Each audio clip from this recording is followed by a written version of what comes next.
Hi, my friends. Arlo with you. Today we have 3 terribly interesting stories that will send shivers down your spine. The first is about a man who is shocked when his wife, missing for 2 years, suddenly reappears. But nothing is as it seems.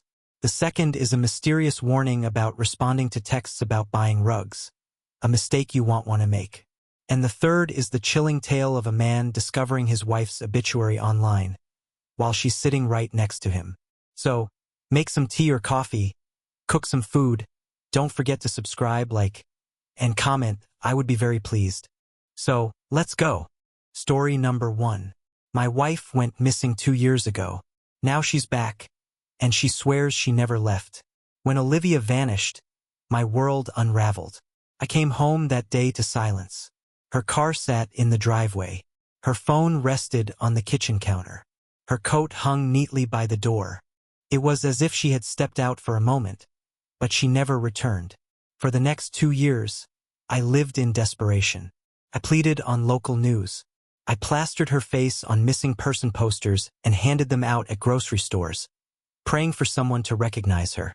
I spent countless nights searching for any lead, any hope, but there was nothing, not a trace.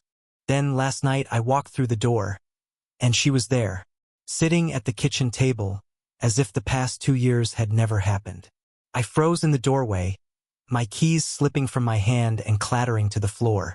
She looked up, smiling like it was any ordinary evening. "Hey, babe." My throat tightened, my breath catching in my chest. It was her. Her auburn hair, her gentle eyes, the navy blue sweater she'd worn the day she disappeared. I stumbled forward, my voice trembling. "Olivia." She tilted her head, puzzled. "Yeah." A wave of emotions crashed over me. Relief, confusion, anger. "Where have you been?" Her smile faltered. "What do you mean?" I grabbed my phone, scrolling frantically through photos, missing person posters, police reports, anything to show her what I'd been through. I held the screen out to her. "You've been gone for 2 years. Look." She took the phone, her brow furrowing. But when she turned it back to me, the screen was blank. No photos. No posters. No evidence of my desperate search. I snatched the phone back, my hands trembling. I checked my texts, emails, everything was gone. Every trace of the past 2 years had vanished. "Babe, you're scaring me," she whispered, reaching for my hand. I pulled away, my voice shaking. "This can't be real. You're not real." Her expression was unreadable.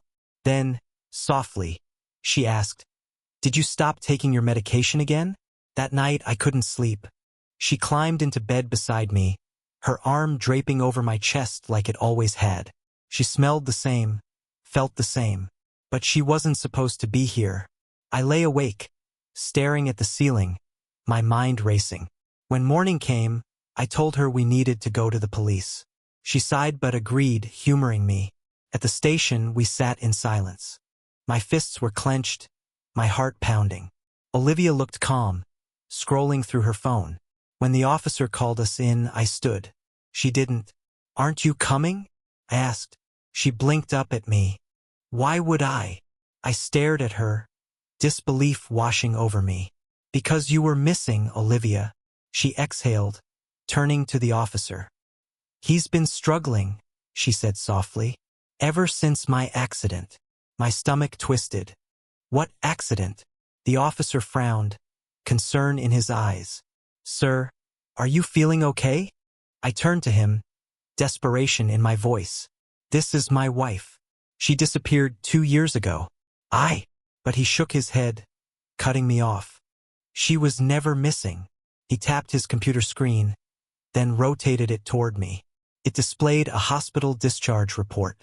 My name, a date from 2 years ago, psychiatric hospitalization, schizophrenic episode, delusional disorder. The air felt heavy, suffocating. I turned to Olivia, my vision blurring. She gave me that same soft smile, the one that used to comfort me. "I never left," she murmured. I stumbled out of the station, my thoughts spiraling. I grabbed my phone, frantically searching for proof, posters, police reports, social media posts. All of it was gone. I turned to Olivia, my voice breaking. "What's happening to me?" She took my hand gently. "You remember now, don't you?" she whispered. And suddenly I did. Memories flooded back. Nights of screaming into the void, hallucinations that felt all too real, panic attacks that left me gasping for air. I remembered refusing my medication, spiraling deeper into darkness. And Olivia, always there, always pleading with me to get help. She hadn't disappeared. She never left. It was me who had been lost. Story number 2. If someone texts you about buying a rug, do not reply. Do you still need a rug for your home? Good condition and the price is negotiable. Call me anytime. That was the first thing I read that morning as I reached for my phone to silence the alarm. The message came from an unknown number, and the timestamp read 4 a.m. Groggily, I assumed it was just some random spam message. My apartment, where I'd been living for about a month, was already fully furnished. I dismissed the text as an annoyance and turned my attention to getting ready for work. Spam messages like that weren't worth my time. My commute to work was relatively simple, a quick metro ride from my apartment. Living alone had its perks, though my boyfriend, Terry, was planning to move in with me soon. That morning, however, things didn't go as smoothly as I'd hoped. The metro was delayed, making me late for the first time since starting my job at the consulting firm.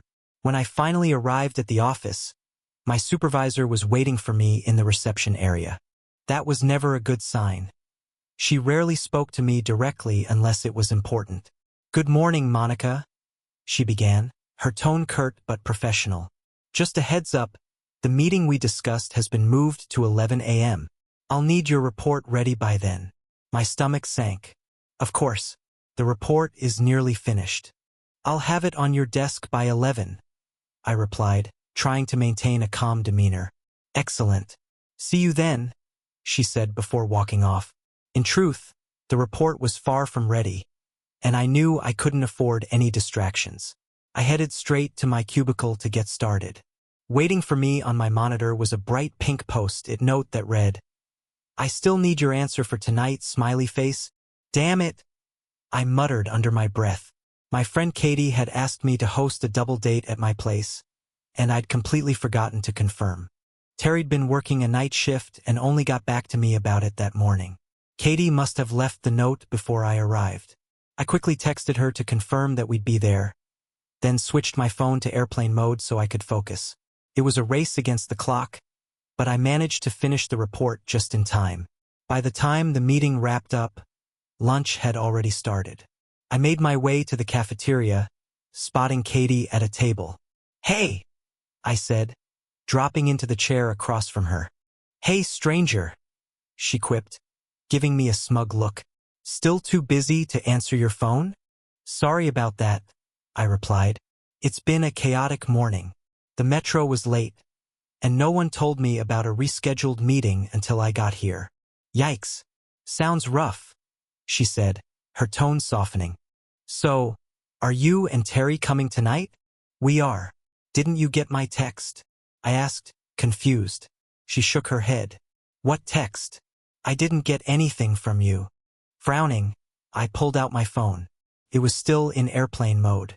"Oh, right. I sent it this morning," I mumbled, switching off airplane mode to check. That's when I noticed a new notification. An unread message from the mysterious rug seller. It was the same message as before. Realization dawned on me. "Oh no," I said, my face heating up. "I must have accidentally texted the wrong person." Katie burst out laughing. "Monica, you've got to stop working so hard. You're going to fry your brain." Yeah, I said, rolling my eyes but laughing along.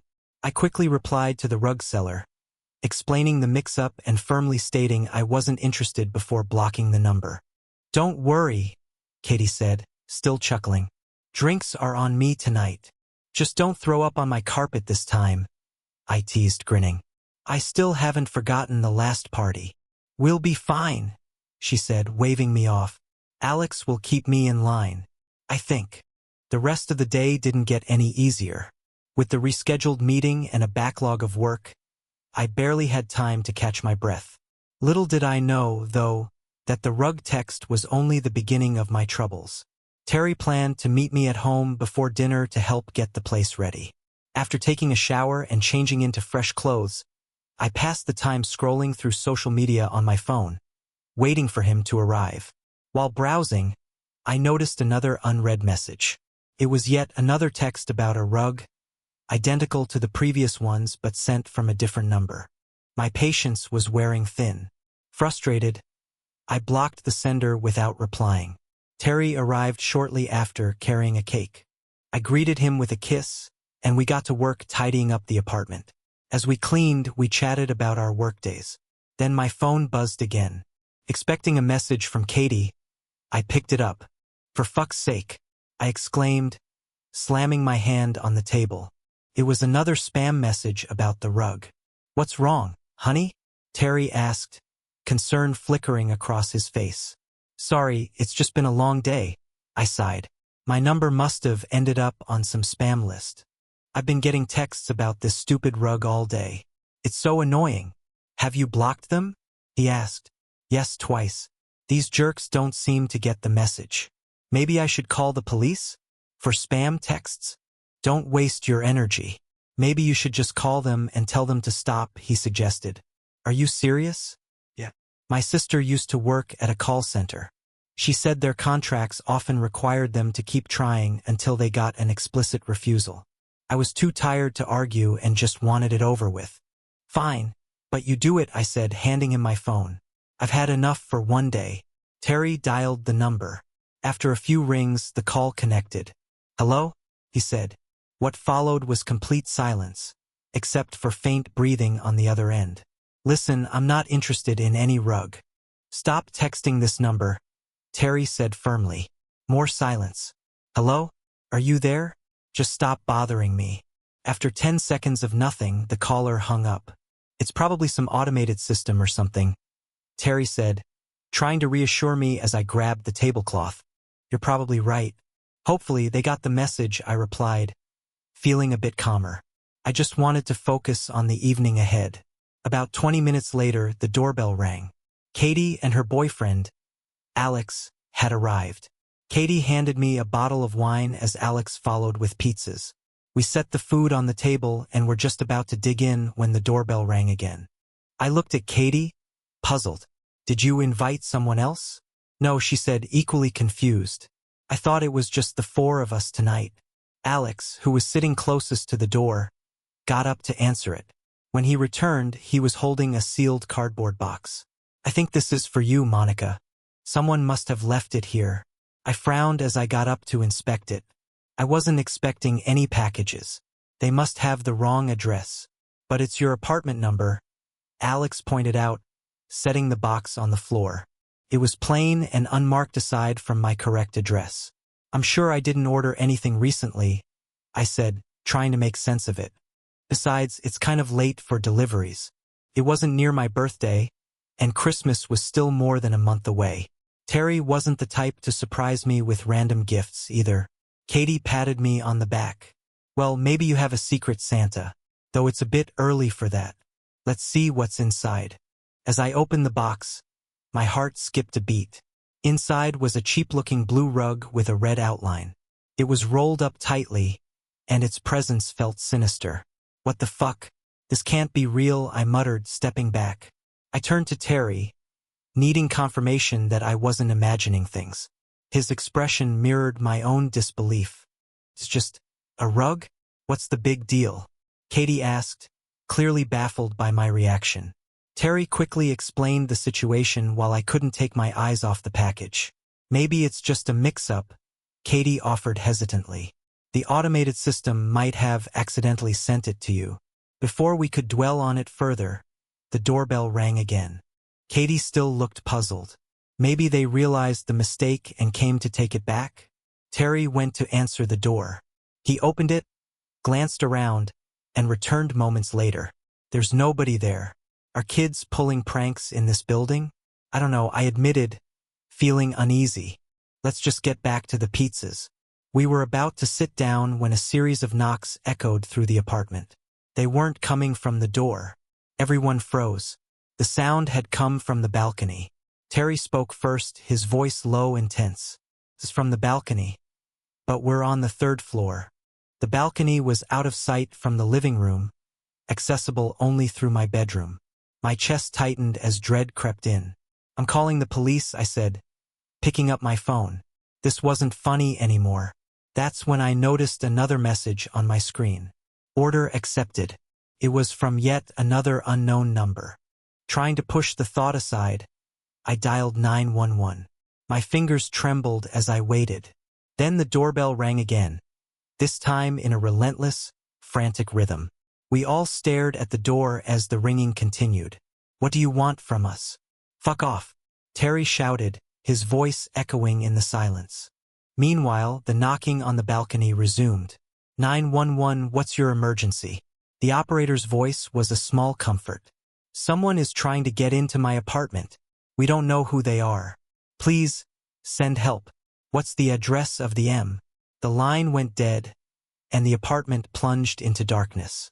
The lights were out, leaving only the faint glow from my phone, which now showed no reception. In the oppressive silence, something shifted. "Stay away from the door," Terry barked. He and Alex moved in front of Katie and me, grabbing knives from the table. Moments later, the soft glow of Katie's phone illuminated the space. The doors were still closed. Both the front door and the one to my bedroom remained shut. But the cardboard box was no longer where we had left it. The rug was now unrolled, laid out on the living room floor. "What the fuck?" Alex exclaimed. "There's someone else here." "Monica, call 911 again." My hands shook as I hit the recall button. "It's not working." "No signal," I stammered. "Try mine," Terry said, handing me his phone. I tried calling repeatedly, but nothing went through. "It's not working either." "Katie, try yours." Katie's hands trembled as she held her phone. The dim light from her screen wavered as darkness surrounded us. I have no reception," she whispered. "Alex, what about you?" Terry asked. Alex checked his phone. "Shit, same here. What do we do? Should we try to make a run for it?" "We have to try." "Terry, what do you think?" I asked. His heavy breathing filled the silence, but he didn't respond. "Terry?" I said again, reaching for his arm. My fingers brushed against something rough and unnatural, like sandpaper or rusted metal. I screamed, dropping my phone. The lights flickered back on. Relief surged through me as I saw Katie and Alex's terrified faces, but Terry was gone. Blood smeared the floor, trailing toward the bedroom door, now slightly ajar. The crimson path was stark against the rug, which lay ominously at the center of the room. Katie and Alex screamed. Panic gripped me as I stumbled backward. "Oh my God! Oh my God! Oh my God! Monica! We have to get out of here!" Katie cried. Ignoring her, I turned toward the bedroom door, ready to search for Terry. "Now, let's go," Alex shouted, grabbing my arm and pulling me toward the front door. My foot caught on the cardboard box as I glanced back at the open bedroom door.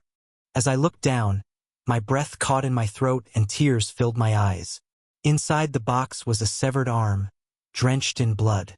A torn piece of fabric clung to it, a piece of a shirt that looked exactly like the one Terry had been wearing earlier. I stumbled backward, horror overwhelming me, and then I bolted out of the apartment, screaming for help. The commotion had already drawn the attention of neighbors, some of whom had called 911.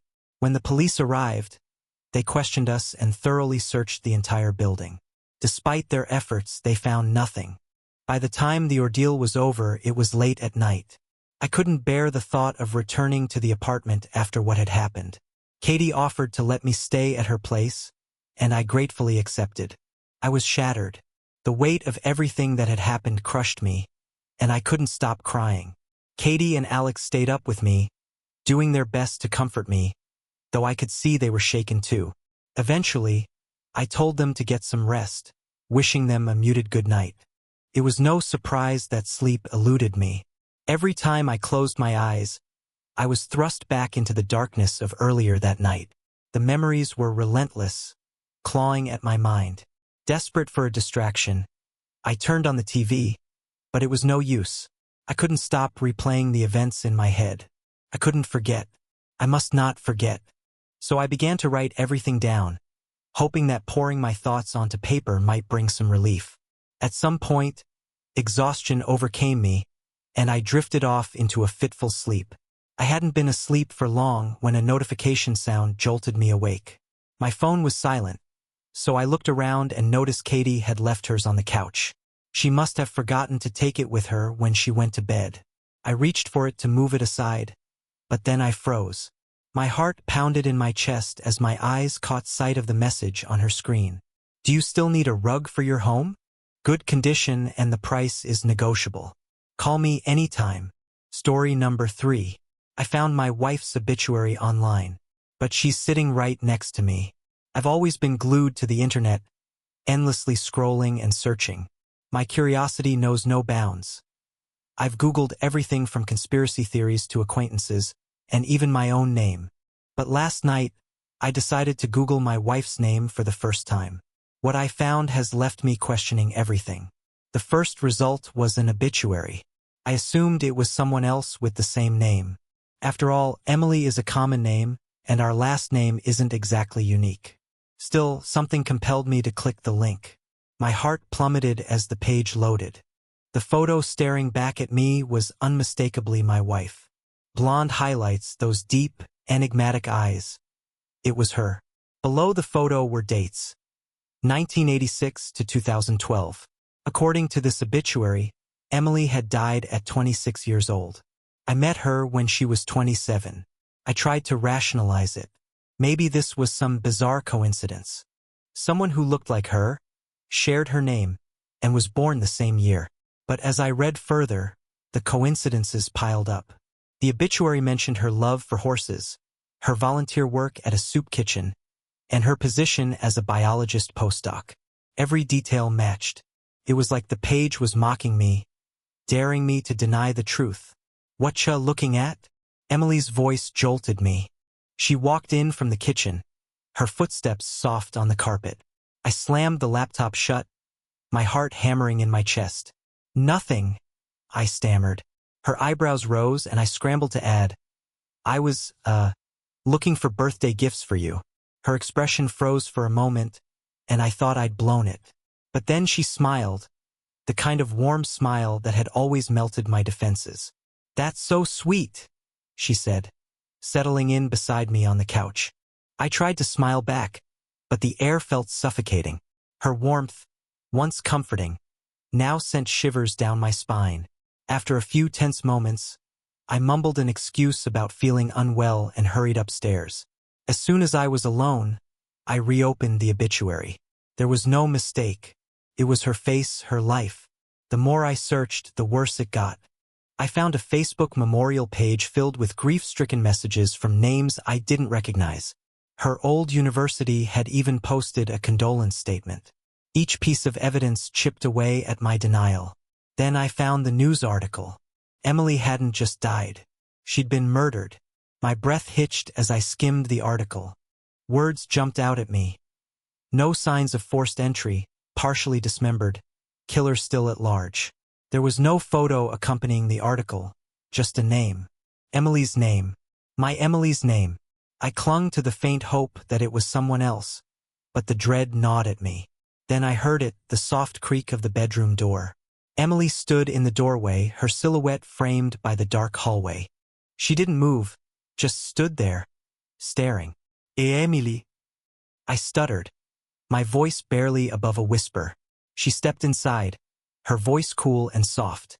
I came to check on you. I fumbled with my phone, slipping it behind me. I'm fine, I said, forcing a shaky smile.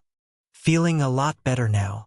Her lips curved into a smile, but something about it felt off. She climbed into bed beside me, her arms wrapping around me like they always did.